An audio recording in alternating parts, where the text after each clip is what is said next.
Greetings, everybody. It's psionic time. So we made it to chapter 3. So we're starting chapter 3.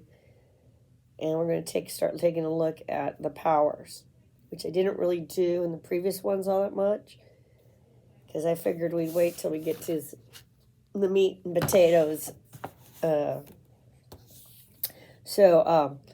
Clariscent science.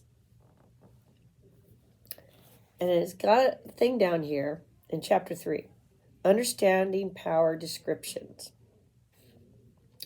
Statistics. Each power in chapter 3 through 8 begins with the following terms.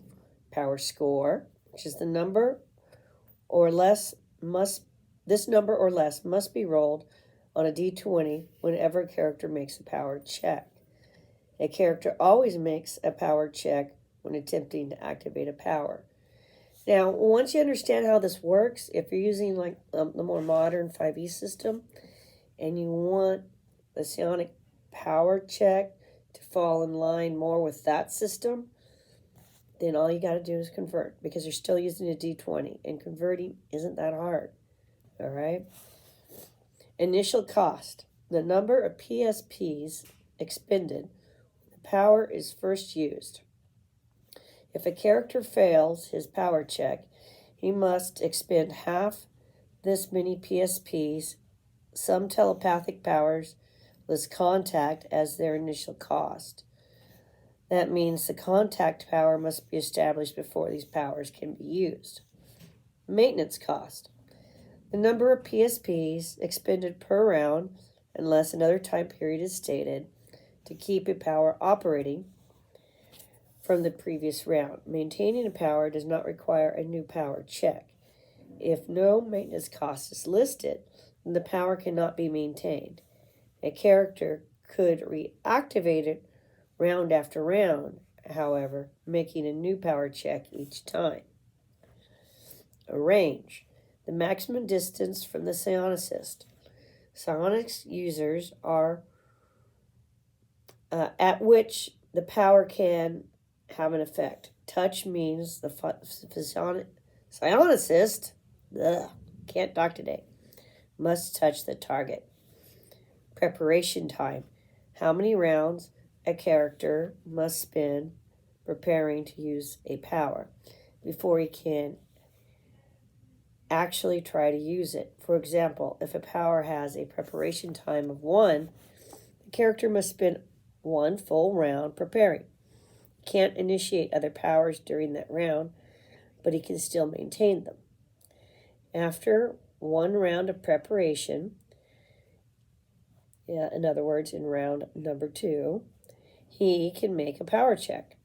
If that check fails or is delayed, the character can try to use the power again round 3. A power that has been prepared can be held ready for just 1 round. If it isn't used after that, preparation time is wasted, no PSP cost. Area of effect. The physical area or number of beings which the power affects. Personal means the power only affects the psionicist. Prerequisites. Often sciences and devotions which a character must know before he can use the power. Optional results. Each power description ends with a section marked power score and another marked 20. The former describes what happens if a player rolls his character's power score exactly when making the power check. The later describes what happens when a player rolls a natural 20 when making a power check. Both results are optional. The imps can use these results to devise something similar to add spice and a small element risk to psionists. Psionicists. The power description in this book are written with psionicists in mind. Psionic creatures and wild talents often use the powers too, just as psionicists do. Then we got a cool picture here. People's powers being used. All right. Okay, so let's take a look here at one of these. Aura sight. Let's see what that is. Okay, power score is wisdom subtract 5. Initial cost is 9. Maintenance cost is 9 per round. Range is 50 yards. Preparation time is 0. Area effect is personal. Pre-requests are none. Okay. An aura is a glowing halo or envelope of colored light which surrounds all living things. It is invisible to the naked eye. A character's aura reflects both its alignment and its experience level. When a psionicist uses this power, he can see auras. Interpreting an aura requires some concentration. However, with each use of this power, the psionicist can learn only one piece of information, either the subject's alignment or experience level, but not both simultaneously. A psionicist can examine up to 2 auras per round. He must be able to see both subjects. Alternately, he can examine the same aura twice to verify his first impression with his second reading or to pick up remaining information.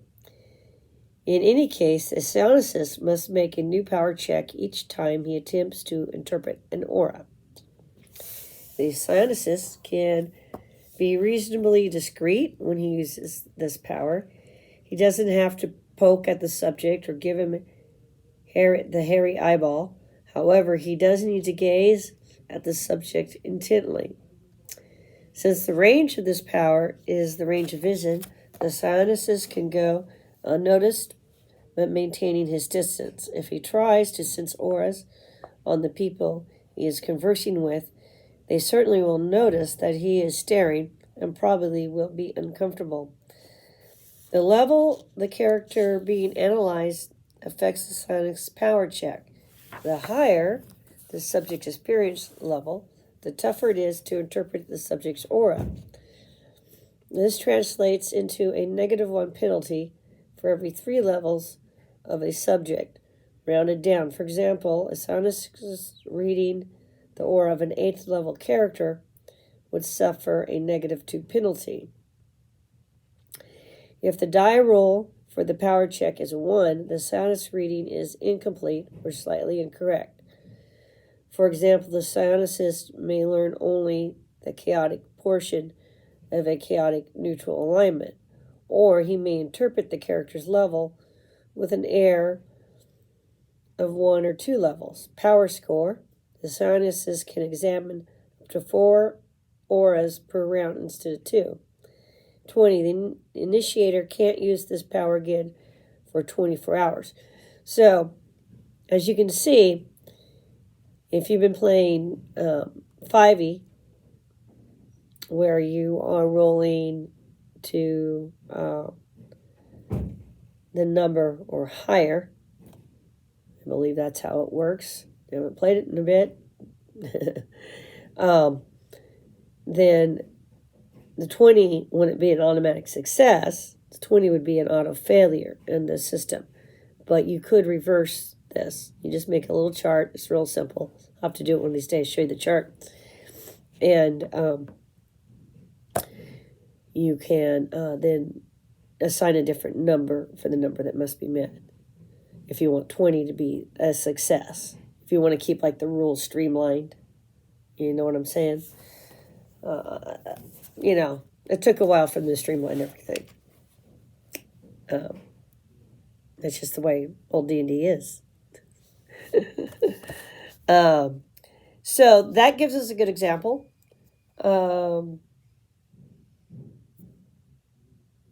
Not sure if I totally agree with it.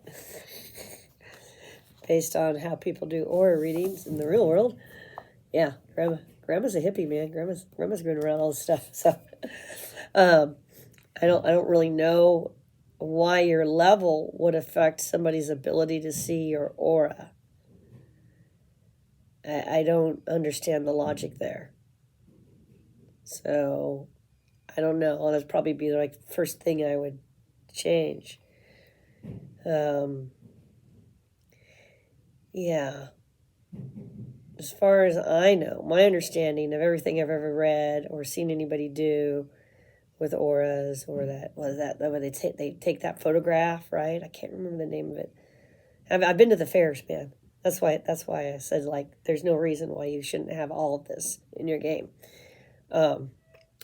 But yeah, I don't think your level of experience in life makes it so people can't read your aura, because that's basically what they're saying, and it doesn't make sense. It would make more sense that you can manipulate your aura if you had psionic training, or magic could be employed to manipulate an aura. That makes some sort of sense to me, but this rule doesn't. But I wanted to give an example of how they're doing the powers. But I could see why you would maybe want to play it that way for game mechanic purposes, maybe. Make it harder on the player to use their powers when going up against big bads. And they just can't go around scanning everybody, so to speak. Okay, so then we have, let's look what's in here. I'm not going to read it all through them all, but we have clairaudience. That allows you to hear sounds from a long distance away, far away. Clairvoyance. That allows you to see images from a distant area.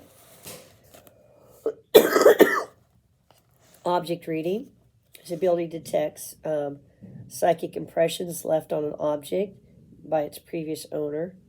Oh, yeah, that's like in movies and stuff. We've all seen where they're getting a vibe off of something. Precognition enables to foresee a possible outcome. Sensitivity to psychic impressions. And then it gets into devotions, all around vision, combat mind, danger sense, feel light, feel sound, hear light, know direction, no location, poison sense, radial navigation, spirit sense, see sound. Some of these things are things that can actually happen in real life. You know, when people see color, when they hear sound. That's a thing. That's actual thing, neurological thing. So that is what's in that section. The next section is psychokinesis. So we'll take a look at that one and what that entails. It looks pretty cool. Just looking at the picture for the chapter. And we'll just go like that, and we'll kind of work our way, kind of like, so you have an idea of what powers are in this book. Because if I read them all, I don't know. But on the other hand, if you guys want me to read them all, just tell me, and I'll go through them all. All right. Anyway, everybody have a great day. May you be getting happy phone calls. I got a less than happy one. Last few days have been interesting, to say the least. But everybody have a good one. Like, comment, subscribe. You tell me what you want more of out of this book, because obviously it's got lots of stuff. I mean, if you really want me to go through all the powers, I will. But we also need to take a look. Oh, we also have monsters and stuff at the back. There's some cool stuff at the back. But we also need to take a look at how would we convert our Gilligan. Remember, we made him under the Eldritch rules, and then we converted him in 1E. So we have to look at, what do you do with that 1E character if you were moving to 2E?